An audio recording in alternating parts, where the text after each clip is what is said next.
I've been to Japan, I've gone all over the world, and I've seen different cultures and societies, and I am so envious and jealous of some of them.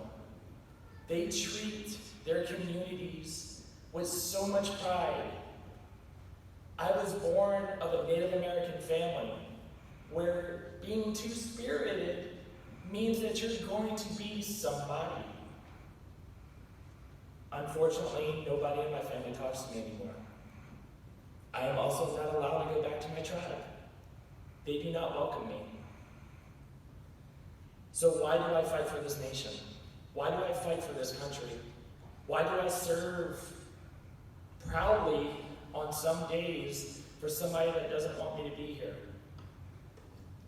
After searching so hard, the only thing I can find in my heart and my soul to say that there's a reason is I'm fighting for us. I'm fighting for all of you. That is my reason. And I'm proud to have an extended family within our community. And sadly, there are days where I'm crying because it's not enough. I was in San Diego for most of my career before moving to Fresno. This is the first time since being out that I've been scared.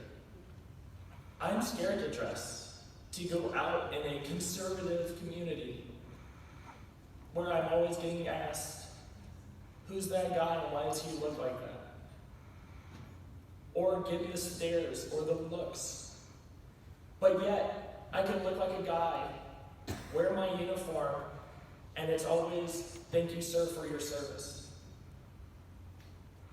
I've only had one instance where I had a former military member see me as a woman and say, I see you, and thank you. We need more of that.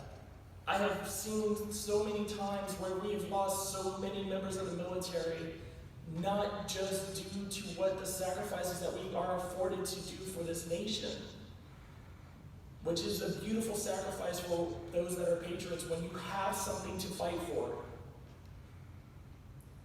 But I've also seen the losses from fellow shipmates, armies, Coast Guard, Air Force, Marines, where they just say, I can't do it anymore.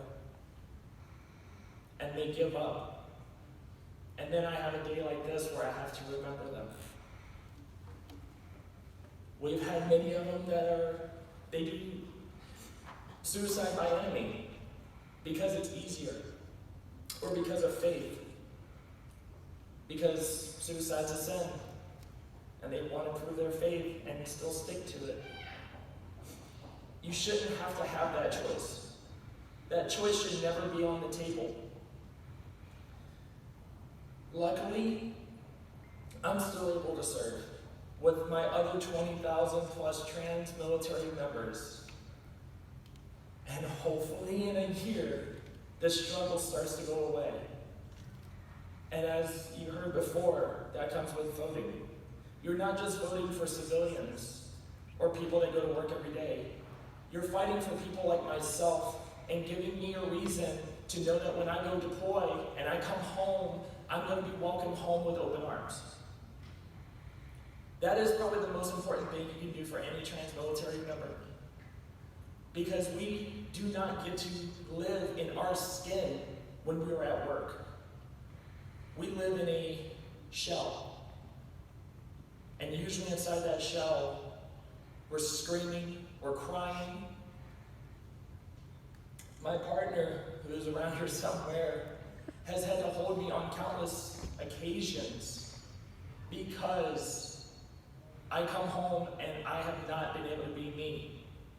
And I feel oppressed in a country that I shouldn't feel oppressed in. Last I checked, and when I went to school, we are a free nation. We are the country that is a melting pot that people come to because you can live free. You can do things here you cannot do in other countries.